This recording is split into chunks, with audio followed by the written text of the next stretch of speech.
Journey into space. The BBC presents Jet Morgan in Operation Luna. After being stranded on the moon for 14 Earth days due to a power failure, the rocket ship Luna was at last ready to make her return journey back to Earth. Then a strange object which looked like another spaceship was seen on the televiewer screen, and Jet Morgan and Mitch went out to investigate it. Mitch entered the craft and, according to him, left almost immediately when he felt the ship begin to vibrate. But when he returned to his own ship, Mitch found that he'd been in the strange spacecraft for longer than he thought, and that during that time his voice had been heard explaining that the spaceship was actually from another part of the universe and had reached our solar system by traveling through time. The rocket ship Luna took off, but before setting her nose towards the Earth and home, went into a circular orbit round the moon so that the far side could be photographed. Hey, Jet, come over here. Look at this. What? Directly below us now. Biggest crater I've ever seen. It's about twice the size of Copernicus. Yes, I can see it. It's crammed full of little craters. Tiny ones, in regular lines. Yes, there's a tendency for craters on the Earth side to form lines of a sort, but not like these. These just can't be natural. I'll say they can't. Those craters are moving. Yes, they're leaving the ground. They're not craters at all. They're ships. Just like the one that landed near us. Dozens of them. And they're coming up here. They're coming up after us. Good heavens, I think they are, too. Isn't there something we can do to get away from them? Turn on the motor or something? Not while we're on this side of the moon. Not until our nose is pointing towards the Earth again. Blimey. Well, they're keeping their distance at the moment anyway. Look at them weaving about like aircraft. Yeah, except there's no air for them to fly in. How can they do it? Well, search me. And I'd give 5 years of my life to know. Keep working that camera, Doc. Get as many pictures as you can. You bet. They're going to get the surprise of their lives back home. A whole fleet of spaceships based on the other side of the moon. Hey, they're getting into some kind of formation. Yeah, now why should they do that? Maybe they're going to attack us. If they are, there's nothing we can do about it. We've no weapons, nothing. We can't even take evasive action. We better call up control and tell them about this. You shall loaf, Mitch. It'd be a waste of time. We can't be heard with the moon between the Earth and us. No, still directly below us. Same height, same speed. And in a circular formation, like a ring of toadstools. How long have they been following us now? About 50 minutes, and we've nearly completed the circuit. Stand by to cut in the motor. With luck, we'll get away from them. Okay. Now get onto your bunks and strap yourselves in. Right. Wonder how our friends below will react when they see us make a beeline for Earth. We'll soon find out. Let me know when you're all set. All set. Okay. Okay. Then cut in the stern televiewer, Lemmy, and switch in forward view. Televiewer, forward view, on. There it is. There's the Earth. Almost directly ahead. And very welcome she looks, too. Position, Lemmy. Coming into center, 5 degrees. Dock stabilizer. Stabilizer.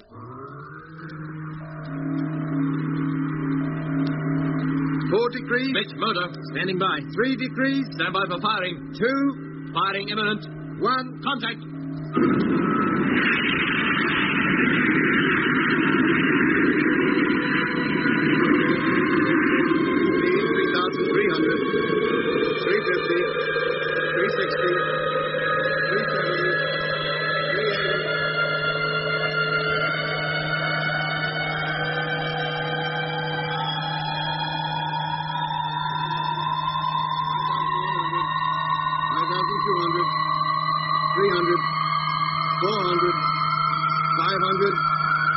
600. Cut the motor.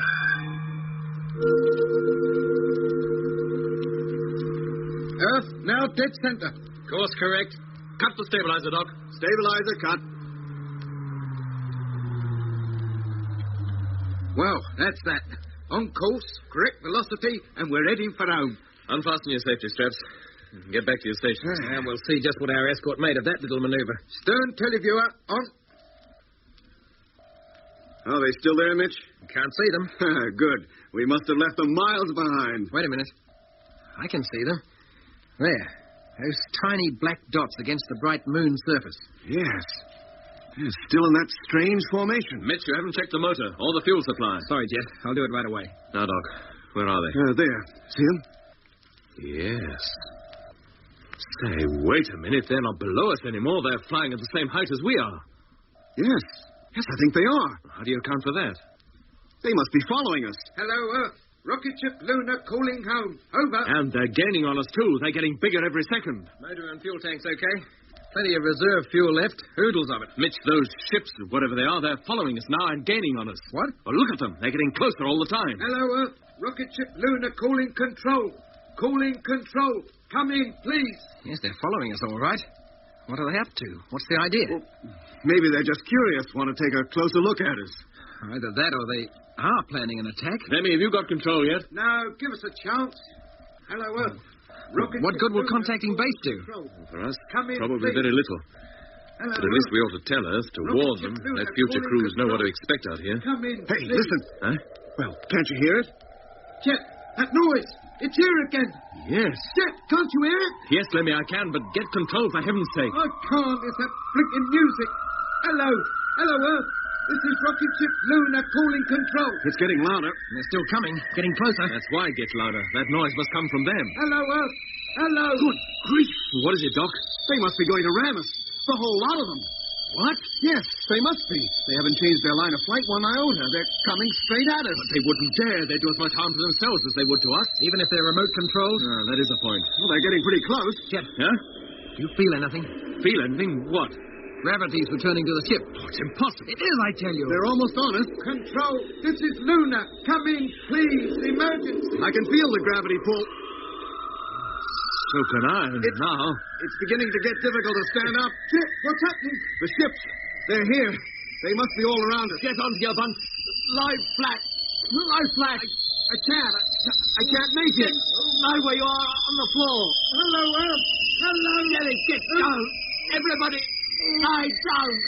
Stephen, what is going on? Tell of you, there's a ship right up close behind us. It fills the whole screen.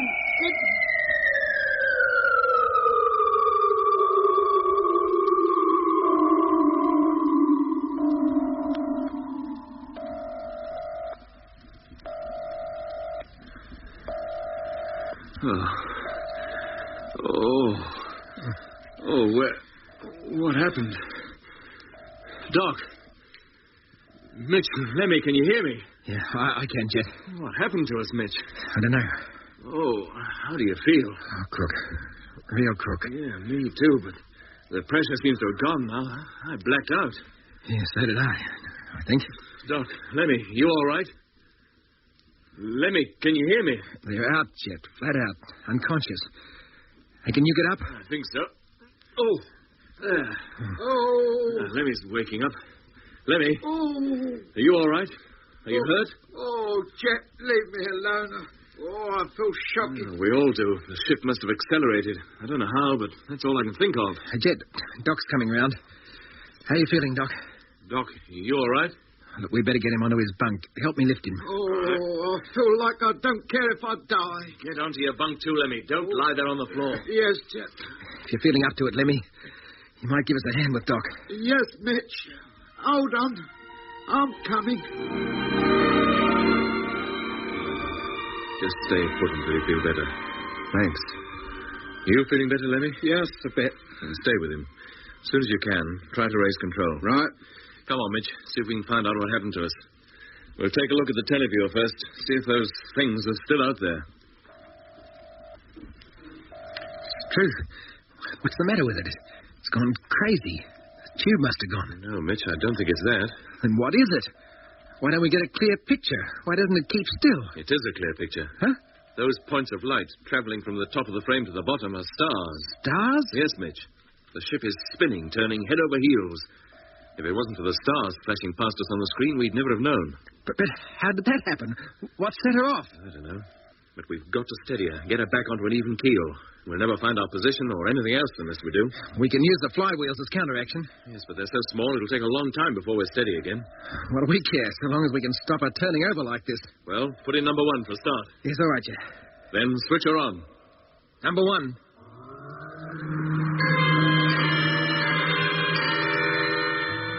We're still turning, but she should settle down soon. I think we might start taking a look at things now. Rotate the teleview camera, Mitch, and see if those ships are still following us. Certainly not on the port side or directly behind us. Try the starboard side. I'm turning. No. Well, either they've gone or they must be directly in front of us. I'll switch on the forward view. No, we better take a fix on the moon. Check our course. Yeah. No, wait a minute. Eh? Did you see the moon just now? No, I didn't, but we've been turning over, Mitch. Heaven knows which way the ship is pointing now. The moon might be forward, too. In that case, the Earth must be behind us, and we should see that. Rotate the camera, Mitch. Let's look again. You're darned right. There's no sign of it. Either the Earth or the moon. Hello. Hello, Earth. Rocket ship Luna calling. Luna calling control. Come in, please. Stars. Nothing but stars. Keep her turning, Mitch. They must be there. The Earth and moon can't both disappear. Just like that. Hello. Hello.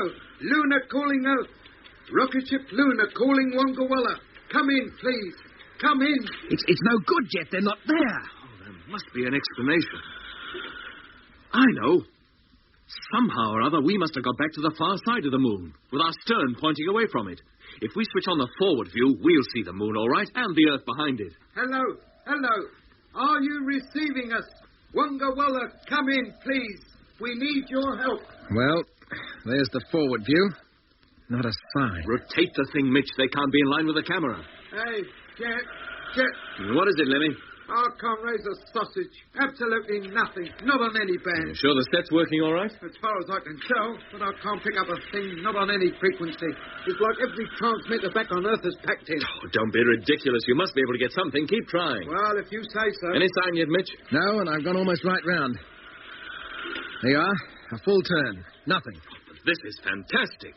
We couldn't possibly miss objects the size of the Earth and the moon. The moon's image alone should more than fill the whole screen. We can't be that far away from it. We've got to face it, Jet. If they're there, we can't pick them up. If they're there.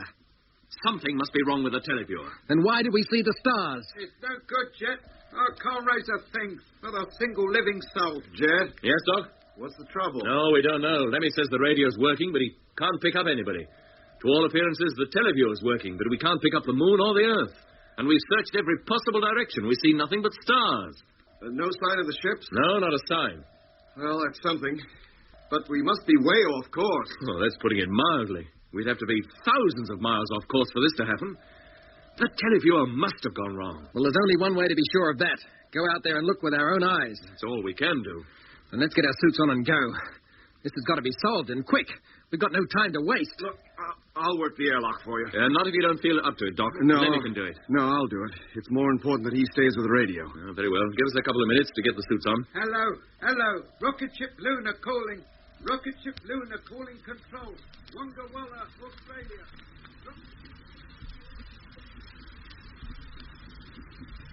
Okay, Doc. Close the hatch. Hatch closing.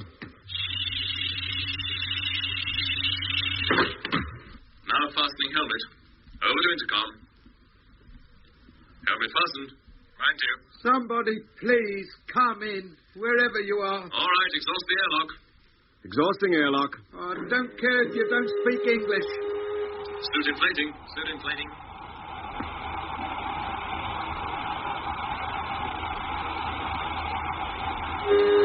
Air pressure 0. Okay, Doc. Open the door. Main door, contact.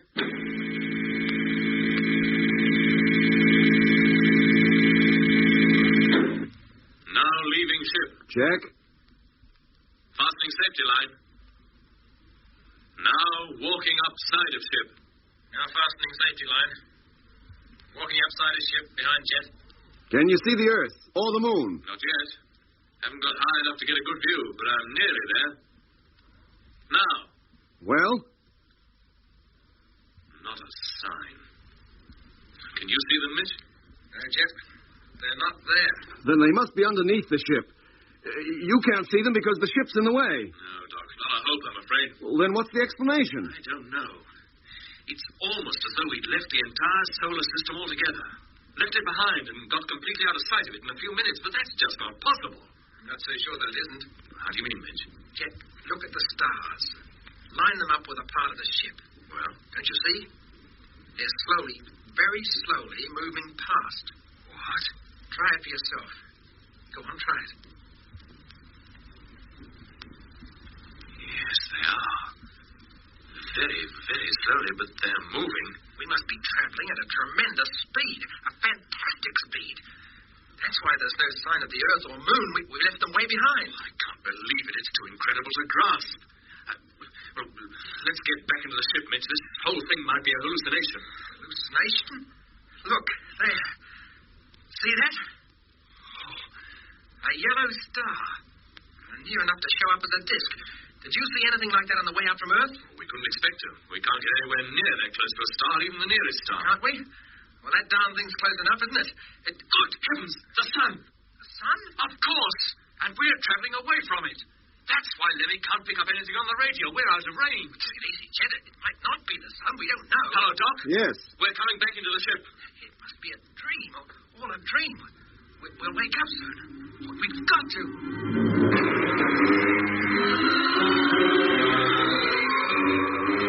And that's the position.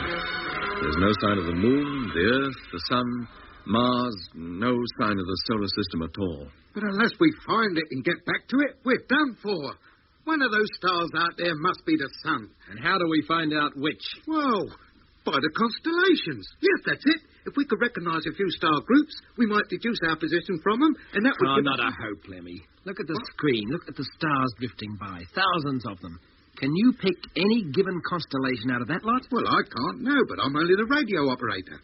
I'm afraid I can't either, Lemmy. Huh? We'll never do it that way. And constellations as seen from here, right in among them, as it were, look very different from what they do on Earth. Virtually unrecognizable. Look, even if we did get our bearings, how do we take the ship out of the course she's in now and put her in the right one? With a motor and the gyros. Rotate the ship until the nose is pointing in the right direction, and then turn on the power. Look, at the speed we're traveling, I don't think cutting in the motor would make any noticeable difference. Even if we used all the fuel in one burst. What, you mean, we haven't a chance? No hope at all? Not of getting back home. Not even to the moon? Oh, I didn't much like it, but it would be better than nothing. We could at least see the Earth from there. Not even to the moon. Well, how did this happen? What caused it? Less than an hour ago, we were quietly coasting above the moon's surface, minding our own business, and now look at the mess we're in. Lemmy, none of us know how this happened.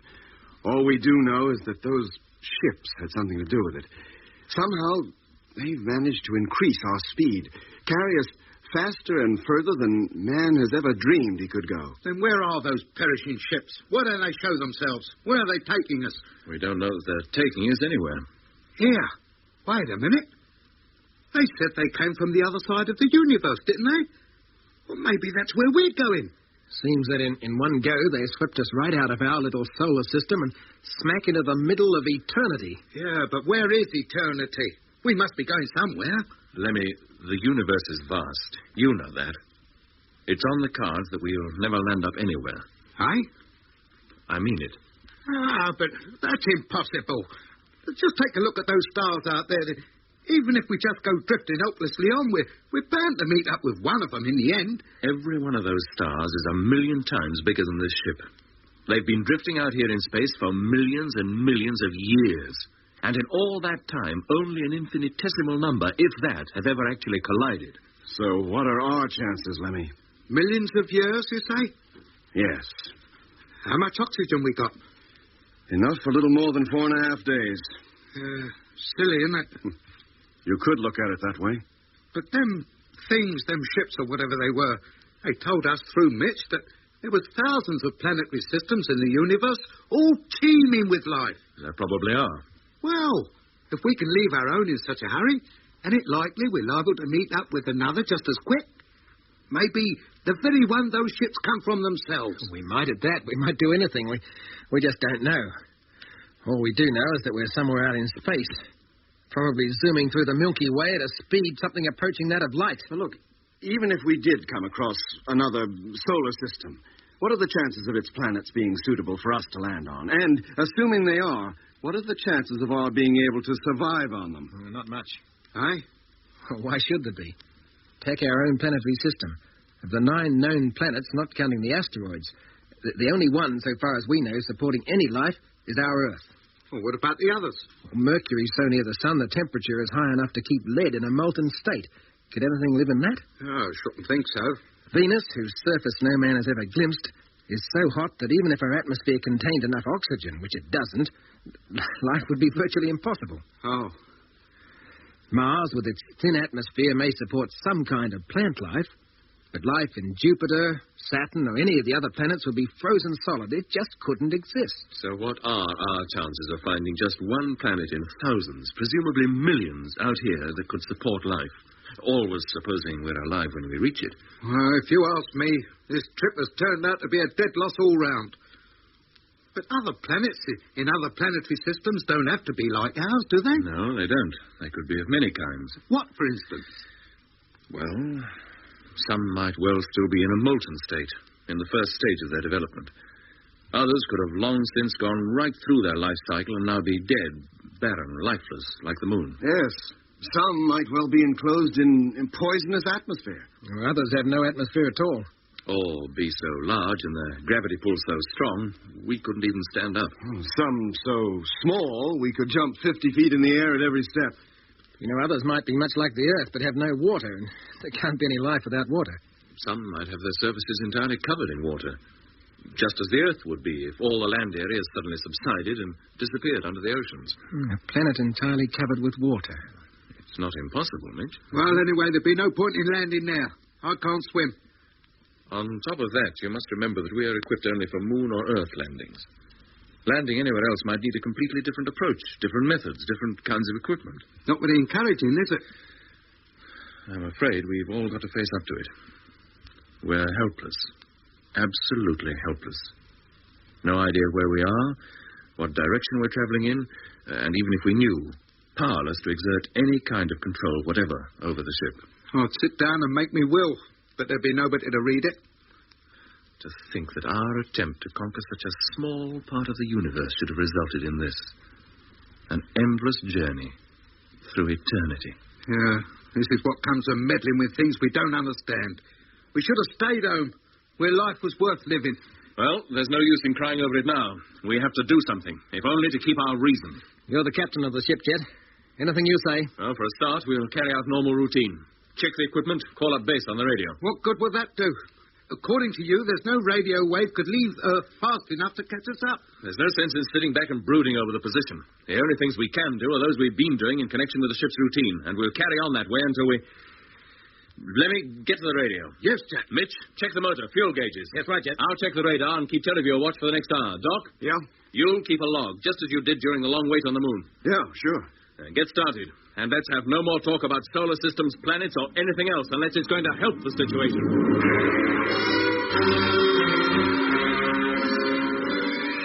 November the 21st, 1965, Earth time. It is now more than 2 hours since we found ourselves in these new and frightening circumstances.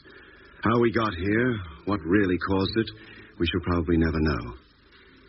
We are like a ship at sea, drifting. Only our chance of ever making land must be negligible.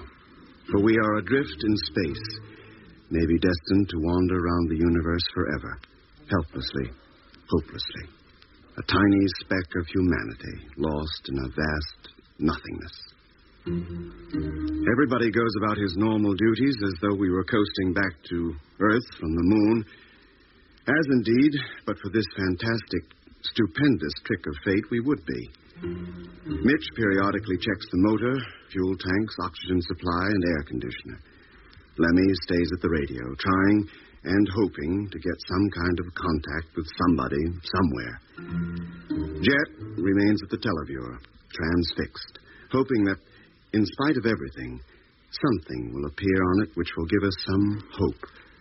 A straw to clutch. Hey, Doc, Mitch, Lemmy, come over here, look. What is it? I think we're slowing down. What makes you think so? Well, the drift of stars across the screen has been getting slower. What does that mean? Well, how should I know, but it must mean something. Well, what's that? Right in the center. Huh? That little spot of light, almost a disc.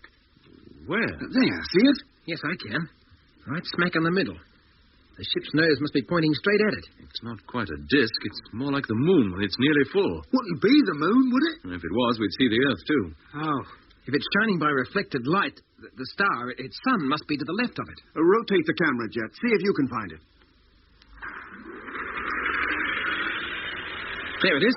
There, see? Many times bigger. But it's the solid body we're heading for. We better concentrate on that. Are we going to hit it? I don't know. We're approaching it pretty fast. We must be. I thought you said we'd slowed down. Oh, we have, but only by comparison. Doc, get to the radar. As we get nearer to it, we might get some idea of our true speed. Right? Oh, look at it. Fills half the screen now. It has an atmosphere, no doubt about that. Yeah, but what's it composed of? Methane? Ammonia? Or what? The chances of it being air are 1,000,000 to 1 against. Still, it's a planet, an island, and a limitless ocean. And we're heading straight for it, at a speed at which we might be able to control the ship. It's a chance in 1,000,000, our only hope. You mean you're going to attempt landing on it? Well, why not? If we're going to die anyway, it might as well be on that, whatever it is, as out here in nothing. But it's so far away from home. No further than we'll ever be. This is our one chance of survival. But we no idea what's on it, who's on it. We might even be wrecked and end up as a sort of a space family Robinson. What do you say, Mitch? Shall we try it? Now, wait a minute, Chet. Think what you're doing. We haven't much time to think. An hour or so, and we'll either have crashed into it or passed it by. It'll be too late to make any decision then. I'm all for taking the chance. Let's try to land. Doc? Me too. I suppose if I say I'm not, I'll be considered overruled? Yes. I'm overruled. All right. The landing procedure will be the same as it would have been for landing on Earth. With the aid of the atmosphere? How else? But it may not be dense enough to afford the necessary braking power. That we'll find out, but we'll try it just the same. Open up the pilot's cabin, Doc. I'm going in.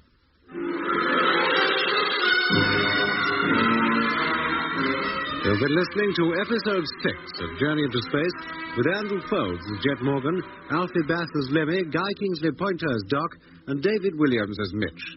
Other parts were played by David Jacobs. The orchestra was conducted by Van Phillips, who also composed the music. Journey into Space was written and produced for the BBC by Charles Chilton.